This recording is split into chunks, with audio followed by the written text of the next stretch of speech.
ကမ္ဘာဖလားပွဲစဉ်များရမှာနော်ဝေးရဲ့ Ivory Coast ပွဲစဉ်ရဲ့နောက်တစ်ခုကကျတော့ကျွန်တော်တို့ဒီ Mexico ရဲ့ Ecuador ပွဲစဉ်ရဲ့အဲ့ပွဲစဉ်တွေပွဲကျွန်တော်သုံးသပ်ပေးတော့မှာဖြစ်ပါတယ်ကျွန်တော် TikTok ညီကိုတွေအတွက်ဆိုရင်တော့ကျွန်တော် Ivory Coast နဲ့နော်ဝေးပွဲစဉ်ကိုသုံးသပ်ပေးတော့ပါမယ်ဂျန်နဲ့ Mexico နဲ့ကျွန်တော် Ecuador ပွဲစဉ်ကိုကျွန်တော် YouTube channel ရဲ့ကျွန်တော် Daily channel ရဲ့မှာကျွန်တော်တင်ဆက်ပေးတော့မှာဖြစ်ပါတယ် YouTube channel ကတော့ဒီမှာပါ Daily ကတော့ကျွန်တော်လက်ရှိ TikTok ကောက် message ပို့လိုက်ပါဒါမှမဟုတ် TikTok account ထဲဝင်လိုက်ပါဘယ်လိုဆောင်ရမလဲတွေ့ပါလိမ့်မယ်ဗျဆိုတော့ကျွန်တော်ခုနပြောခဲ့တာ Ivory Coast ရဲ့ Norway ရဲ့ Ivory Coast ရဲ့ Norway ရဲ့မှာ Norway တော်တော်ကောင်းလာပါတယ် Norway ကိုကျွန်တော်ကြိုက်လာပါတယ်ဒီကမ္ဘာဖလားမှာ Norway တော်တော်လေးကြည့်လို့ကောင်းလာတယ်လို့ထင်ပါတယ်မင်းပြင်သစ်တဲ့ပွဲစဉ်မှာဘယ်လိုဖြစ်သွားလဲမင်းမမြင်ဘူးလားဆိုပြီးပြောပါလိမ့်မယ်ပြင်သစ်တဲ့ပွဲစဉ်မှာက Norway အနေနဲ့တကယ်ကန်လားမကန်လားဆိုတော့ကျွန်တော်အားလုံးတွေ့ပါလိမ့်မယ်ဒါတော့ညီကိုရအားလုံးပဲသိဆုံးပါပဲ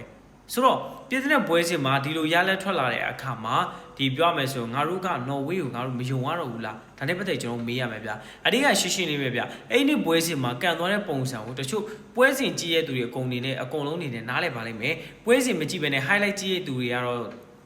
ပုံမှန်တိုင်းပဲပေါ့ဗျာဆိုတော့နော်ဝေးရဲ့ Ivory Coast ရဲ့ Ivory Coast မှာကျတော့ဒီကွင်းလယ်ပိုင်းကိုကျွန်တော်အားမရဘူးဗျ Ivory Coast ရဲ့ကွင်းလယ်ကိုကျွန်တော်မကြိုက်တော့ဘာလို့လဲဆိုတော့သိရမလားကွင်းလယ်မှာ Frank Cassie ဦးဆောင်လာမဲ့ကွင်းလယ်ကကျွန်တော်ဘာပဲဖြစ်ဖြစ်အသက်ရွယ်ပိုင်းခြားအရာလေကျွန်တော်အသက်ကြီးနေပြီ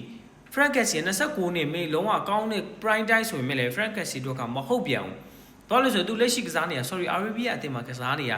Saudi Arabia ရဲ့ကလပ်အသင်းမှာကစားနေတာဗျဆိုတော့ဒီလိုကစားသမားတစ်ယောက်စီကကျွန်တော်အများကြီးမျှော်လင့်လို့မရဘူးသူ့အနေနဲ့အသင်းကိုသူတက်နိုင်တဲ့လောက်ဆွဲတင်ပေးထားတယ်ဆိုပေမဲ့လည်းပဲဒါကျွန်တော်ကွင်းလေပဲပြောနေတာเนาะဆိုတော့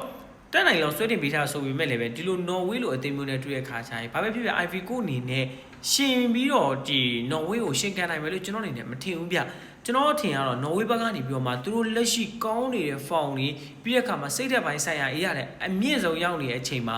Ivory Coast လိုအသင်းမျိုးတော့သူ့ဘက်ကနေပြီးတော့အေးစိတ်ကန်သွားလိမ့်မယ်လို့ထင်ပါတယ်ကျွန်တော် Norway ကြိုက်ပါတယ်ဗျညီကိုမြင်လို့ရှိပါလေကျွန်တော်ပွဲဆောင်ကျွန်တော် YouTube မှာဆက်တင်ပေးပါမယ်ဗျကျေးဇူးများတင်ပါတယ်